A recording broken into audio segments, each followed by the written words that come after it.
नमस्कार। 4C supreme law partners के इस नए कानूनी एपिसोड में मैं एडवोकेट डॉक्टर अजय कुमार पांडे आप सबका पुनः स्वागत करता हूँ। जी हाँ जनाब, पेशे खिदमत है एक नया कानूनी मुद्दा, एक नई कानूनी चर्चा। आने वाली यह खबर जो देश में इस वक्त फिलहाल कोलाहल मचाई हुई है, बिहार से। जी हाँ जनाब, वही बिहार, गौतम और बुद्ध की धरती, अशोक की धरती, गणतंत्र की धरती। एक बार पुनः बिहार विधानसभा के दोनों सदनों से आरक्षण का जो नया बम, आरक्षण बम नीतीश कुमार और लालू प्रसाद यादव की राजद के द्वारा फेंका गया है, उससे पूरा देश आंदोलित है। एक खेमे में खुशी की लहर है तो दूसरी खेमे में चिंता का सबब है।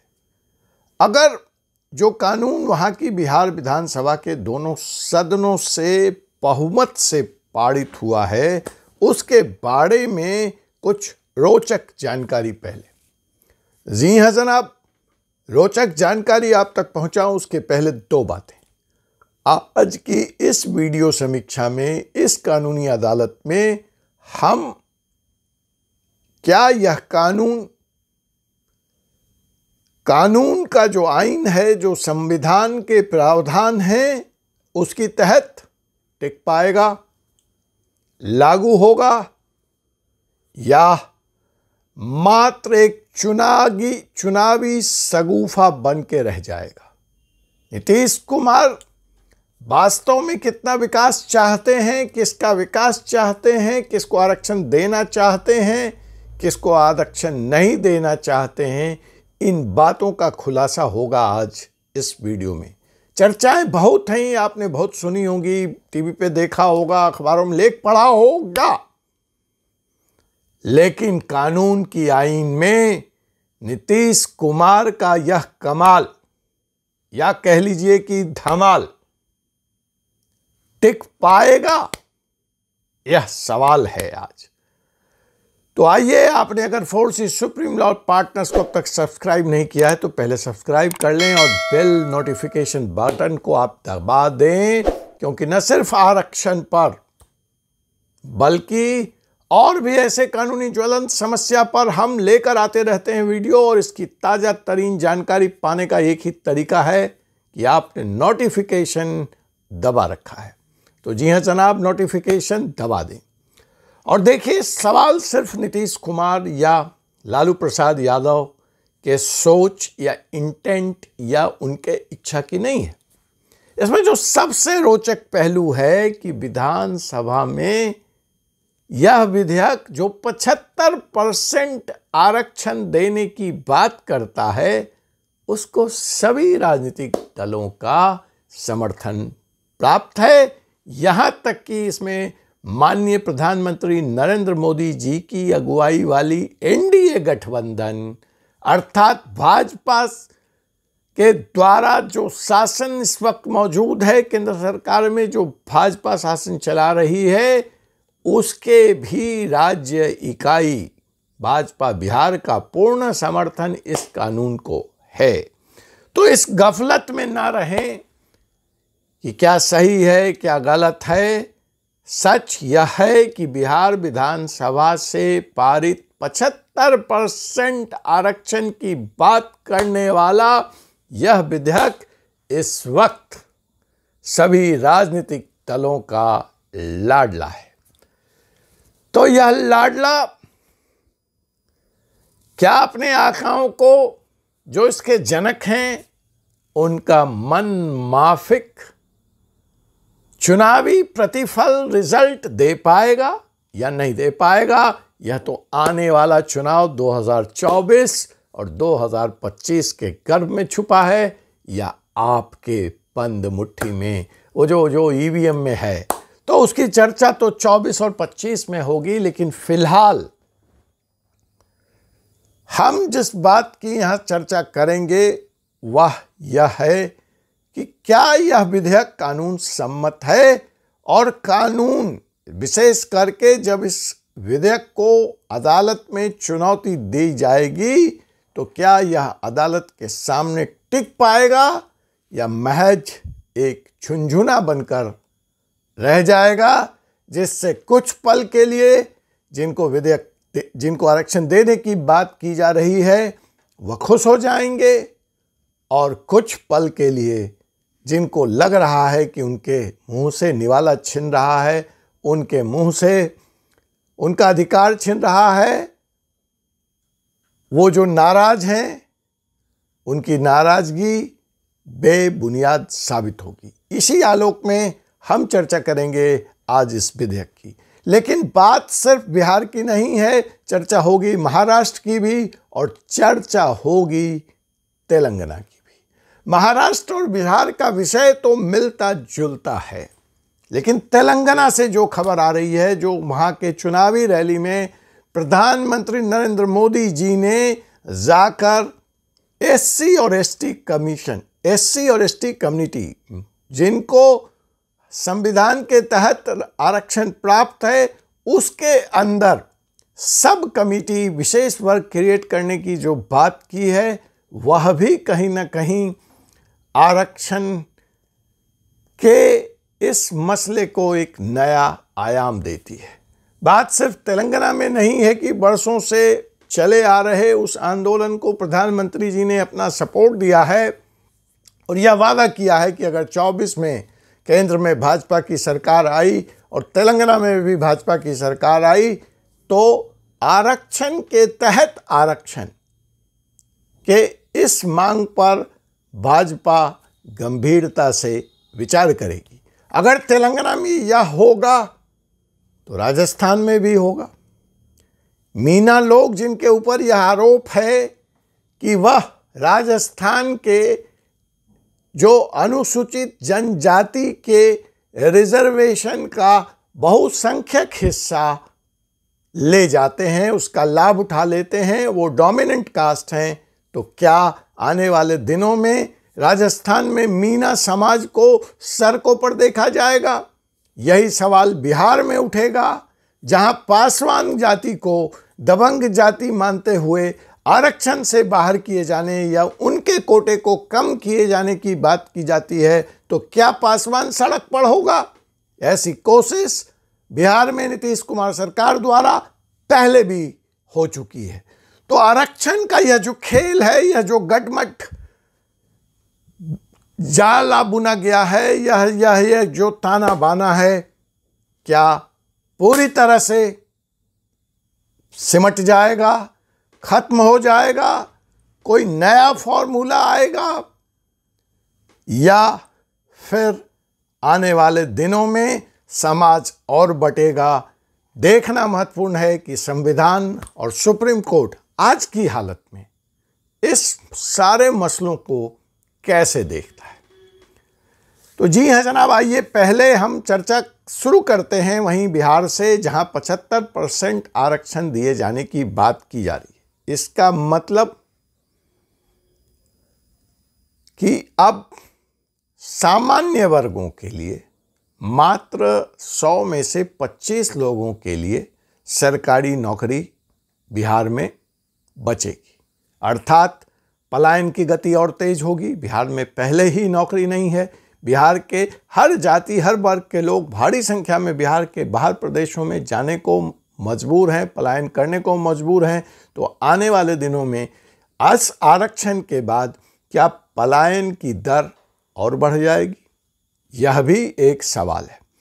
अब देखिए, बिहार में नीतीश कुमार क्या एक झुनझुना आकर्षण लोगों को दे रहे हैं, या वह कानून की बारीकियों से भली भांति परिचित हैं और उन्हें पता है कि ऐसी घोषणा करके ऐसे विधेयक को दोनों सदनों से पास कराकर भी वह आरक्षण के इस प्रतिशत को बढ़ा नहीं सकते, क्योंकि सुप्रीम कोर्ट द्वारा की एक रूलिंग द्वारा आरक्षण की सीमा, जातिगत आरक्षण की सीमा 50% से ज़्यादा नहीं दिए जाने का इंदिरा साहनी का एक फैसला कहीं ना कहीं हम इस सरकार के, बिहार सरकार के फैसले के विपरीत खड़ा नजर आता है। 1992 में सुप्रीम कोर्ट ने इंदिरा साहनी मामले की सुनवाई करते हुए यह स्पष्ट कहा था कि एजुकेशन और एम्प्लॉयमेंट में जातिगत आरक्षण की सीमा 50% की सीलिंग को क्रॉस नहीं कर सकती।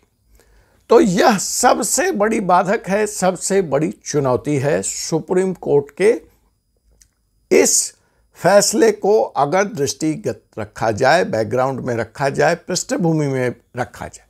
अब यहाँ एक चीज़ और है कि सुप्रीम कोर्ट सुओ मोटो तो संज्ञान लेने वाला नहीं है और राजनीतिक दल सब इस मसले पर एक ही पाले में हैं, एक ही साथ है, तो उनमें से कोई चैलेंज करने वाला है नहीं। लेकिन कोई ना कोई सामाजिक संस्था, शैक्षणिक संस्था, एनजीओ या व्यक्तिगत तौर पर मुझे स्पष्ट विश्वास है कि सुप्रीम कोर्ट में बिहार सरकार के इस फैसले को इंदिरा साहनी बनाम राज्य सरकार के 1992 के इस फैसले के आधार पर अवश्य चुनौती दी जाएगी। अब अगर चुनौती दी जाए तो सीधे तौर पर देखा जाए तो सरकार यह केस हारती हुई नजर आती है, लेकिन आखिर सरकार है, उसने सोच समझ करके दोनों सदनों से यह विधेयक पास कराया है, तो उसका आधार क्या है? अगर आपने इस विषय पर जब नीतीश कुमार जी से यह सवाल पूछा गया या कहा गया तो उन्होंने एक हवाला दिया। उन्होंने हवाला यह दिया कि ठीक है, सुप्रीम कोर्ट का यह फैसला अपनी जगह है, लेकिन एक बहुत बारीक, यहाँ पे मैं आपका थोड़ा सा ध्यान चाहूँगा। आप लोग कानून के जानकार लोग हैं, अध्येता लोग हैं और कानूनी दृष्टिकोण से ही हम इस फैसले की समीक्षा यहाँ पर कर रहे हैं। तो वह आधार क्या है, वह बारीक लाइन क्या है जिसके आधार पर नीतीश कुमार सरकार को ऐसा लगता है कि सुप्रीम कोर्ट में से वो अपनी बात मनवाने में सफल हो जाए? वह बारीक line, that very thin line, जो पूरा आधार है, अवलंबन है, जिसके आधार पर नीतीश कुमार जी ने यह साहसिक कदम या दुस्साहसिक कदम उठाने का काम किया है इस चुनावी बयार के मौसम में। तो जनाब, सुप्रीम कोर्ट ने अपने 2010 के एक फैसले में अपने 1992 के फैसले को बदल दिया था और एक कंडीशन जोड़ा था कि राज्यों के पास यह अधिकार है कि अगर वह साइंटिफिक डाटा राज्य में पिछड़े वर्ग का या अति पिछड़े लोगों का या किसी जाति विशेष का उपलब्ध कराती है तो उसके आधार पर 50% की सीमा को एक्सेप्शनल माना जा सकता है, अपवाद माना जा सकता है, और अपवाद की इस स्थिति में राज्य सरकार को रिजर्वेशन की सीमा बढ़ाने का अधिकार दिया जा सकता है। तो अब आपने समझा कि यह जो जातिगत आरक्षण का फैसला जो आया, उसके पहले जातिगत जनगणना क्यों की गई और जातिगत जनगणना को भी सुप्रीम कोर्ट में चुनौती दी गई, पटना न्यायालय में चुनौती दी गई। अंततः उसमें बिहार सरकार विजयी रही और वह जातिगत जनगणना करा ले गई। वैसे वहाँ पर सवाल उठाने वाले कानूनी रूप से यह सवाल उठा रहे थे कि सेंसस का अधिकार सिर्फ केंद्र सरकार के पास है और उसी के डाटा को प्रमाणिक माना जाता चाहिए या माना जाता है। लेकिन बिहार सरकार ने सिर्फ जातिगत जनगणना कराई बल्कि उसके डाटा को भी सार्वजनिक कर दिया और वही उनका मेन प्लैंक है। सुप्रीम कोर्ट में जब आरक्षण के इस फैसले को चुनौती दी जाएगी तो बिहार सरकार, नीतीश कुमार अपने इसी जातिगत जनगणना के आंकड़ों के आधार पर सुप्रीम कोर्ट को यह बताने का प्रयास करेंगे कि उनका जो आरक्षण को बढ़ाने का 75% करने का जो फैसला है वह संवैधानिक है। अब यह तो आने वाला वक्त बताएगा, जब यह चुनौती होगी, इस विषय पे जब बहस होगी कि जातिगत जनगणना के इस दलील को नीतीश कुमार के इस दलील को सुप्रीम कोर्ट कितना सही मानती है और क्या वह इस आधार पर 1992 के इंदिरा साहनी फैसले को बदल देगी। अब आइए आज की मौजूदा स्थिति देश के अन्य हिस्सों में लेते हैं। तो जी हां जनाब, तमिलनाडु एक ऐसा राज्य है जहां फिलहाल देश में 50% से ऊपर आरक्षण लागू है। वर्तमान समय में जो तमिलनाडु में आरक्षण की स्थिति है वह 69% है, 7%। लेकिन नीतीश कुमार इस संख्या को भी क्रॉस कर रहे हैं और वह 75 का फिगर टच कर रहे हैं, जो अपने आप में देश में पहली मिसाल होगी, जो पहली बात होगी। तो आप कहेंगे कि जब सुप्रीम कोर्ट का या संविधान का यह प्रावधान है कि आरक्षण किसी भी सीमा पर 50% से ज़्यादा नहीं हो सकता, तो तमिलनाडु में यह खेल कैसे चल रहा है? तो तमिलनाडु में यह खेल एक एग्जीक्यूटिव ऑर्डर से चल रहा है। बात लंबी हो जाएगी। अगर आपने इस वीडियो को पसंद किया, आपको इस बात में और जानकारी चाहिए, तो एक खास वीडियो मैं लेकर के आऊँगा कि तमिलनाडु में यह खेल 69% का कैसे खेला गया, संविधान से उसको कैसे मान्यता दी गई, और इस सब की रचयिता थी सुश्री जयललिता। उन्होंने कैसे यह खेल खेला जब उनकी सरकार केंद्र में वाजपेयी जी की सरकार को अपना समर्थन दे रही थी। वह आज का विषय नहीं है। वर्तमान समय में 50% से ऊपर आरक्षण देने का फैसला हरियाणा, छत्तीसगढ़, महाराष्ट्र, झारखंड, राजस्थान और मध्य प्रदेश ने भी के विधानसभाओं ने लिया है, लेकिन वो अब तक इसे लागू नहीं कर पाए। उनका यह फैसला विभिन्न अदालतों में विचाराधीन है, उसको चुनौती दे दी गई है। अब देखना महत्वपूर्ण होता है कि बिहार के नीतीश कुमार का यह झुंझुना अदालत के कटघरों में, अदालत के तारीखों में गुम होकर रह जाएगा, या चुनाव पूर्व वह जनता के लिए एक सौगात बनेगा। महाराष्ट्र के जाते जाते मैं महाराष्ट्र की भी चर्चा कर दूं, जहां इस वक्त मराठा समुदाय अग्रसर है, आंदोलनरत है और वह अलग से अपने रिजर्वेशन की बात कर रहा है। महाराष्ट्र की सरकार ने उस आंदोलन को रोकने के लिए या मराठाओं को खुश करने के लिए या उनकी मांग को मानने के लिए 16% के आरक्षण का प्रावधान कर दिया था, लेकिन बंबई की अदालत ने इसको 12 या 13% किए जाने की हिदायत देकर संवैधानिक करार दे दिया। लेकिन जब यह फैसला सुप्रीम कोर्ट में आया तो सुप्रीम कोर्ट ने 50% के सीमा को क्रॉस नहीं करने की इजाज़त दी और महाराष्ट्र सरकार के इस फैसले को असंवैधानिक करार दे दिया। अर्थात महाराष्ट्र में भी 50% के से ज़्यादा के ज़्यादा के लिमिट से जो सरकार ने प्रयास किया आरक्षण देने का, फिलहाल लागू नहीं हो चुका है और कानून को महाराष्ट्र में रद्द कर दिया गया है। तो महाराष्ट्र के इस ताज़ा फैसले के आलोक में यह कहना कि शायद बिहार को भी 50% से ज़्यादा आरक्षण देने के इस नए विधान परिषद दोनों सदनों से पारित प्रस्ताव को सुप्रीम कोर्ट अनुमति नहीं दे, फिर यह खेल यहीं रुक जाएगा या आगे चलेगा, इसकी चर्चा हम करेंगे अगले एपिसोड में। तब तक के लिए मुझे एडवोकेट डॉक्टर अजय कुमार पांडे को अनुमति दें। आपसे पुनः मुलाकात होगी एक ऐसे ही विषय के साथ अगले एपिसोड में। जय हिंद, जय भारत।